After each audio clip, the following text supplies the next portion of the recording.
There's one constant for every well-run operation in the world. It doesn't matter where you go. They get the difference between service and hospitality. Welcome to the Proven Principles podcast by Knowing Hospitality, the show that deconstructs and demystifies the inner workings of the hotel industry. Here's your host, Adam Knight.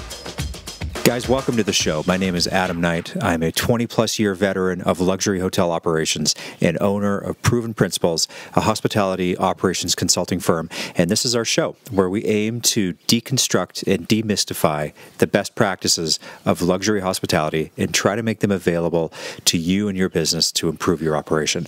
So this is actually our officially episode number 1 of our podcast. We did record an episode 0, an origin story, a couple of weeks ago. So if you hadn't had a chance to listen to that, when you finish this episode, go back, listen to episode 0. Just kind of gives you a little bit of background and a little bit more understanding about what we do and where we're coming from. But for episode 1 of our podcast, I figured that it would be appropriate to talk about a cornerstone, a foundational element about all well-run hospitality operations and what it is that they're doing differently than everybody else.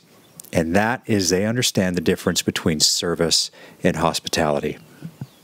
How many times as a manager have you thought to yourself, we need to improve our service? Maybe you're reading guest reviews, maybe you're talking to your staff, maybe you're seeing some things going on in your operation that you don't like, and you've thought to yourself, I need to improve my service.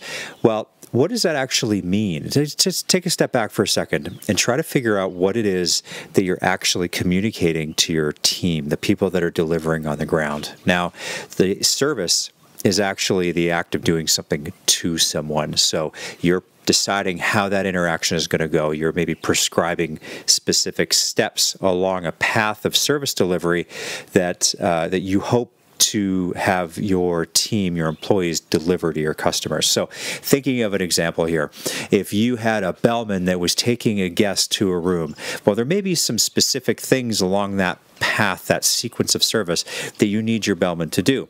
Maybe it's talking about your restaurant hours, maybe it's offering ice when they get to the guest room. It could be any number of things. You could do those acts of service, those specific tasks, well or not well, right?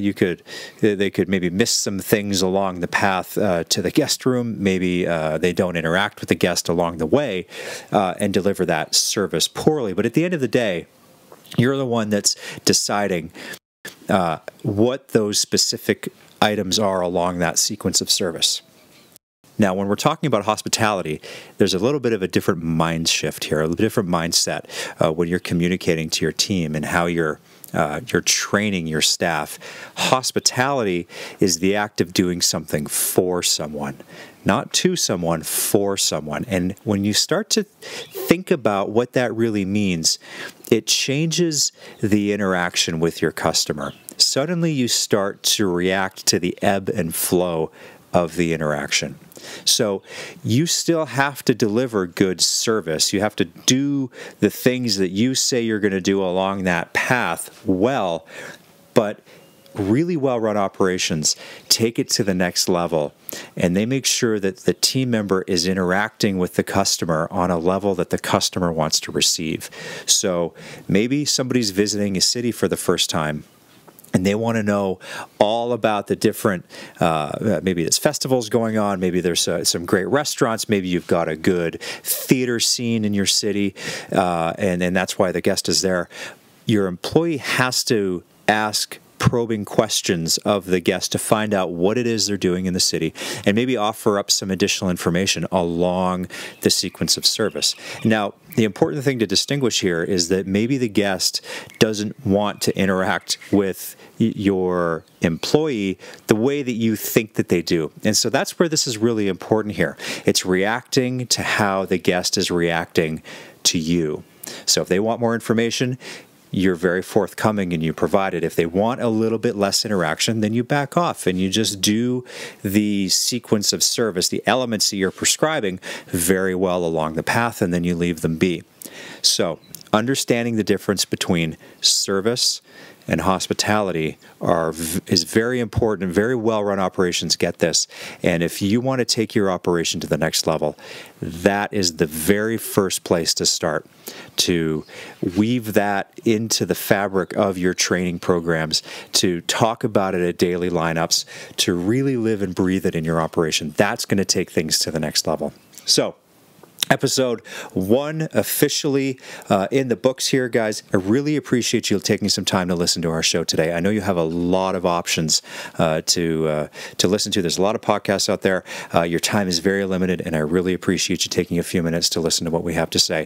If you want to learn more about Proven Principles, head over to our website, theprovenprinciples.com. All of our social media profiles live there. You can contact us through the website. You can learn more about what we do with our clients on a day-to-day basis. We've got show notes for the podcast. Literally everything lives there. So theprovenprinciples.com. We would love to have you visit our site and hear from you. Thanks again, guys, so much. Really appreciate you listening, and we'll talk to you again on the next episode. Thanks for listening to the Proven Principles Podcast with Adam Knight. Be sure to subscribe so you never miss a show. The podcast is brought to you by Knowing Hospitality, a full-service hotel management company that puts your performance first by rethinking the management model. Visit knowinghospitality.com to learn more. Until next time.